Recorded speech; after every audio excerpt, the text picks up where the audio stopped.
दोस्तों, पल भर में सीखें हिंदी। लोकोक्ति। आज लोकोक्ति में पशुओं से संबंधित है ये लोकोक्तियाँ। यहाँ पे पहली लोकोक्ति है, बंदर क्या जाने अदरक का स्वाद। इसका अर्थ है, मूर्ख व्यक्ति अच्छी चीज़ का महत्व नहीं समझता। तो इसका प्रयोग है, एक वाक्य में प्रयोग इसका किया गया है।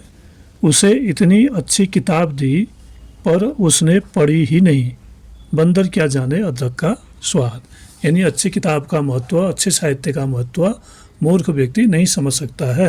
तो अपनी बात को हम स्पष्ट करने के लिए इस लोकोक्ति का प्रयोग करते हैं। फिर दूसरी लोकोक्ति है, ऊँट के मुंह में जीरा। और इसका अर्थ है, किसी वस्तु की बहुत कम मात्रा, अगर लोगों की अपेक्षा वस्तु कम होती है तो उसको कहते हैं ऊँट के मुंह में जीरा के समान है। तो प्रयोग, इतने लोगों के लिए ये सब्जी, ये तो ऊँट के मुंह में जीरा है। जब खाने वाले अधिक हों और सब्जी कम होगी तो हम वहाँ पर इसका प्रयोग कर सकते हैं। ऐसे भी सब्जी की तरह अन्य वस्तुएं जो इस स्थिति में होंगी तो वहाँ पर भी हम इसका प्रयोग ऐसे ही कर सकते हैं। फिर है अगली लोकोक्ति, बिल्ली के भाग्य से छींका टूटा। इसका अर्थ है, अचानक बिना मेहनत के लाभ मिल जाना। बिना मेहनत किए ही अगर हमें लाभ मिलता है तो हम वहाँ कहते हैं कि बिल्ली के भाग्य से छींका टूट गया।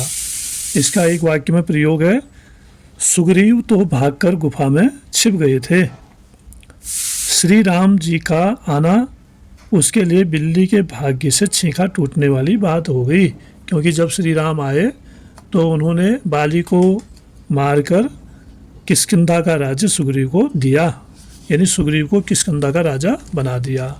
और जो अगली लोकोक्ति है, गधे के सिर से सींग गायब होना। इसका अर्थ है, अचानक कहीं गायब हो जाना। प्रयोग, नौकरी पा जाने के बाद वह गधे के सिर से सींग की तरह गायब हो गया, यानी अब उसको काम आ गया तो उसको फुर्सत नहीं है। ये कहने का मतलब है गधे के सिर से सींग गायब होना।